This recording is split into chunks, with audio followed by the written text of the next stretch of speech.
বিসমিল্লাহির রহমানির রহিম। প্রথমেই শুরু করছি মহান আল্লাহর নামে।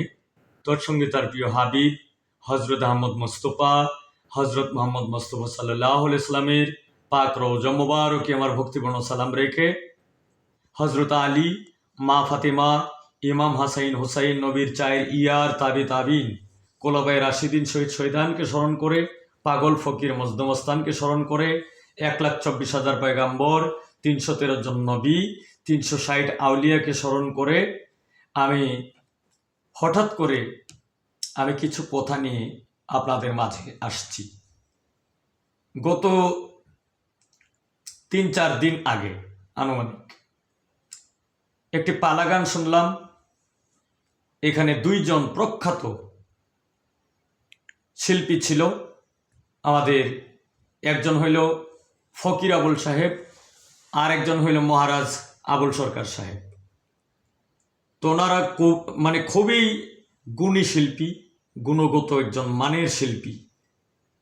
তাদের কোনো জ্ঞানের, তাদের কোনো মানের কোনো তুলনা নাই। অত্যন্ত ভালো শিল্পী 2 জনই।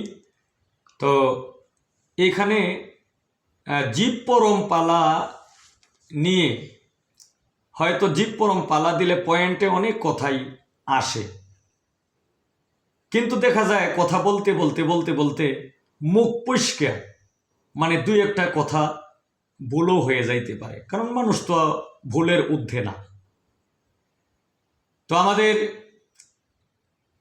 মহারাজ আবুল সরকার সাহেব উনি যে কথাবার্তা বলছে জীবের ভূমিকায় থেকে, হয়তো যদিও আপনাদের কাছে ধর্মপ্রাণ মুসলমান ভাইয়েরা এখানে যারা দেখছেন, যারা শুনছেন, যদিও আপনাদের চোখে ভুল ধরা পড়ে, এই ভুলের কিন্তু সমাধানও কিন্তু আছে।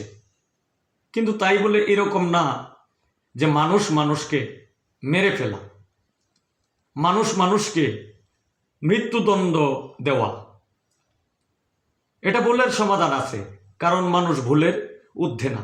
আমি যদি একটা ভুল করি, ভুল করে যদি আমার নিজের ভুলটা যদি নিজে বুঝতে পারি, আর আমি যদি ক্ষমা চাই আল্লাহর কাছে, এই দর্শক শ্রোতা যারা রাসূল প্রেমিক, আল্লাহর প্রেমিক, আল্লাহ ব্যক্তি, অলিয়া উলিয়ার প্রেমিক, তাদের কাছে যদি আমি ক্ষমা চাই আমার ভুলটা আমি নিজে বুঝতে পেরে, এটা তোর কোনো অপরাধ না। তো তাই হয়তো উনি যে কথা বলবে, কথা বলার সুযোগটা হয়তো ওনাকে দেওয়া হয় নাই, ওনাকে গ্রেপ্তার করা হয়। তো আসলেই আমরা আইনের প্রতি শ্রদ্ধাশীল, যদিও হয়তো ভুল করে থাকে, এই ভুলের সমাধান আছে। তো আমি যেটা মনে করি, আমি একজন অজ্ঞ একজন মানুষ, আমি সাধারণ মানুষ হিসাবে এই মহারাজ আবুল সরকার সাহেবের নিঃস্বার্থে মুক্তি কামনা করছি। কারণ আমরা চাই আমরা একে অপরের ভাই, একজন উপকারে আরেকজন দাঁড়ায়। মানুষ আল্লাহর শ্রেষ্ঠ জীব, মানুষ মানুষের জন্যে, জীবন জীবনের জন্যে। একজন মানুষ আরেকজন মানুষের বিপদের সঙ্গী। তো আমি চাই সবসময় সুন্দর সংস্কৃতি বিদ্যমান থাকুক। সবাই দোয়া করবেন। আর আবুল সরকার সাহেবের জন্য আমি নিঃস্বার্থে মুক্তি কামনা করছি। আমার কথায়, ভাষায়, বলার মধ্যে যদি কোনো ভুল ত্রুটি হয়, দয়া করে আল্লাহর হস্তে ক্ষমা দৃষ্টিতে দেখবেন। এই আশা প্রত্যাশা নিয়েই আজকের কথা আমি শেষ করছি। ধন্যবাদ, ভালো থাকবেন। আসসালামু আলাইকুম ওয়া রাহমাতুল্লাহি ওয়া বারাকাতুহু।